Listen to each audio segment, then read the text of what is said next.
Rajinikanth, beta ರೇಖಾ, ಇನ್ಯಾರೋ ತೆಲುಗು ಇಂಡಸ್ಟ್ರಿನವರು, ಇವರೆಲ್ಲರೂ ಇನ್ನೂ ದೊಡ್ಡ ಮಟ್ಟಕ್ಕೆ ರೀಚ್ ಆದರು ಅಂತ ಹೇಳಿ.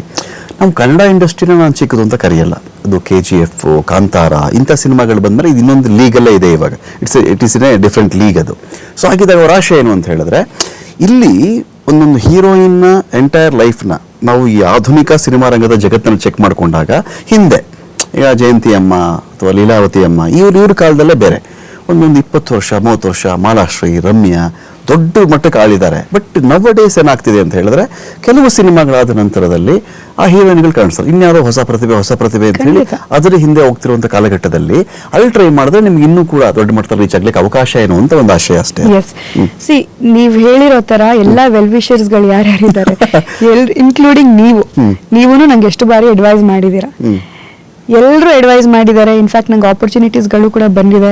ಬಟ್ ಕೆಲವೊಂದು ಮನಸ್ಥಿತಿಗಳು, ನಾನು ಹೇಳೋದು, ನನ್ನ ಗೋಲ್ ಯಾರು ಅಂತ ಕೇಳೋದೇ ಇಲ್ಲ. ಅಂದ್ರೆ ನೀನ್ ಏನ್ ಮಾಡ್ಬೇಕಂತ ಇದೆಯಾ, ನಿನ್ನ ಅಲ್ಟಿಮೇಟ್ ಗೋಲ್ ಏನು? ಸೊ ನನ್ನ ಚೈಲ್ಡ್ಹುಡ್, ನನಗೆ ಸಿಕ್ಕಿರೋ ಎಕ್ಸ್ಪೋಜರು, ನಾನು ಓದಿರೋವಂಥದ್ದು, ಅಥವಾ ನಾನು ಮೀಟ್ ಮಾಡಿರೋ ವ್ಯಕ್ತಿಗಳಾಗಿರ್ಬೋದು, ಅಥವಾ ನನ್ನ ಮೇಲಾಗಿರುವಂಥ ಕೆಲವೊಂದು ಪರಿಣಾಮಗಳು, ಇನ್ಫ್ಲೂಯೆನ್ಸಸ್ಸು, ಇದ್ರ ಎಲ್ಲ ಬೇಸಿಸ್ ಮೇಲೆ ನನಗನ್ಸಿರೋದು ಒಂದೇ, ನಾನು ಫಿಲ್ಮ್ ಮೇಕರ್ ಆಗಬೇಕು ಅಂತ ಇದ್ದವಳು.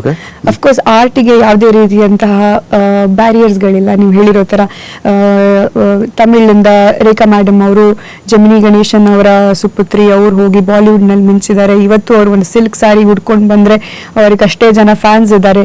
ರಜನಿಕಾಂತ್ ಸರ್ ಒಂದು ಕಂಡಕ್ಟರ್ ಆಗಿಲ್ಲಿದ್ದು ಅವ್ರ ಮ್ಯಾನರಿಸಮ್ ನೋಟಿಸ್ ಮಾಡಿ ಅವ್ರಿಗೆ ತಮಿಳಲ್ಲಿ ಒಂದು ಅವಕಾಶ ಸಿಕ್ಕಿ. ಪ್ರತಿಯೊಬ್ಬರ ಜರ್ನಿ ಬೇರೆ ಇದೆ ಸರ್. ಈಗ ಜಸ್ಟ್ ಬಿಕಾಸ್ ಇವರೆಲ್ರಿಗೂ ಕೂಡ ಈ ಲೆಜೆಂಡ್ರಿ ಆಕ್ಟರ್ಸ್ಗಳು ನೀವು ಯಾರ್ಯಾರನ್ನ ಮೆನ್ಷನ್ ಮಾಡಿದರೆ, ಇವಾಗಲೂ ಪ್ರೆಸೆಂಟ್ ಜನರೇಷನಲ್ಲೂ ಹೆಸರು ತಗೊಳ್ಳೋದಾದ್ರೆ ಶ್ರೀಲೀಲಾ ಅವರಾಗಿರ್ಲಿ, ರಶ್ಮಿಕಾ ಮಂದಣ್ಣ ಅವರಾಗಿರ್ಲಿ, ಪೂಜಾ ಹೆಗ್ಡೆ ಅವರಾಗಿರ್ಲಿ, ಇವರೆಲ್ಲರೂ ಕೂಡ ಬೇರೆ ಇಂಡಸ್ಟ್ರಿಗೆ ಹೋಗಿ ಸಾಧನೆ ಮಾಡ್ತಾ ಇರೋರೆ.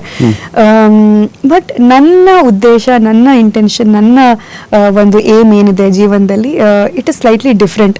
ನಾನು ಫಿಲ್ಮ್ ಮೇಕರ್ ಆಗಬೇಕು ಅಂತ ಬಂದವಳು. ಅಫ್ಕೋರ್ಸ್ ನಾನು ನಟಿ ಆದೆ, ಬಟ್ ಆ ಫಿಲ್ಮ್ ಮೇಕರ್ ಆಗ್ಬೇಕು ಅಂತ ಇರುವಂತಹ ಒಂದು ಆಸೆ ಯಾವತ್ತೂ ಕೂಡ ಅದು ಮಾಸಿಲ್ಲ. ಸೊ ನನಗೆ ಪ್ರತಿ ಸತಿನೂ ಒಂದು ಸಿನಿಮಾಗೆ ಹೋಗಿ ನನ್ನಲ್ಲಿ ಆಗ್ತಿರುವಂತ ಕೆಲಸಗಳು ನೋಡಿದಾಗ, ಇದೇ ಸಿನಿಮಾನ ನನ್ನ ಪರ್ಸ್ಪೆಕ್ಟಿವ್ ಅಲ್ಲಿ ನಾನು ಎಷ್ಟು ಚೆನ್ನಾಗಿ ಬ್ಯೂಟಿಫೈ ಮಾಡ್ಬೋದಿತ್ತು, ಅಥವಾ ನನ್ನ ಪರ್ಸ್ಪೆಕ್ಟಿವ್ ಅಲ್ಲಿ ನಾನು ಹಿಂಗ್ ತೋರಿಸ್ಬೋದಿತ್ತು ಸಿನಿಮಾ, ಈ ತರದ್ದೆಲ್ಲ ಓಡ್ತಾ ಇರುತ್ತೆ ನನಗೆ. ಅಂಡ್ ಲೆನ್ಸಸ್ ಹೇಳ್ತಾ ಇರ್ಬೇಕಾದ್ರೆ ನನಗೆ ಶಾರ್ಟ್ಸ್ ಗಳು ಓಡ್ತಾ ಇರುತ್ತೆ, ದಟ್ ನಾನು ಎಷ್ಟು ಆಕ್ಟ್ ಮಾಡ್ಬೇಕು ಅನ್ನೋ ತರದಲ್ಲಿ. ಅದೆಷ್ಟೋ ವಿಚಾರದಲ್ಲಿ ನನಗೆ ಪಾಸಿಟಿವ್ ಆಗಿದೆ, ಎಷ್ಟೋ ವಿಚಾರದಲ್ಲಿ ನೆಗೆಟಿವ್ ಆಗಿರೋದು ಇದೆ. ಸೊ ಮೇಜರ್ ಆಗಿ ನನ್ಗೆ ಒಳ್ಳೊಳ್ಳೆ ಪ್ರೊಡಕ್ಷನ್ ಹೌಸಸ್ ಅವರು ನನ್ನ ಕನ್ಸಿಡರ್ ಮಾಡಿರೋದು ಇದೆ, ನನಗೆ ಬಂದು ಅಪ್ರೋಚ್ ಮಾಡಿರೋದಿದೆ. ಬಟ್ ನನ್ನ ಕತೆ ಏನು ಅಂತ ಕೇಳಿದಾಗ ಅವರ ಎಂಥೂಸಿಯಾಸಮ್ ಇಲ್ಲಿದ್ದು ಹಿಂಗೆ ಡೌನ್ ಆಗಿರೋದು ಇದೆ.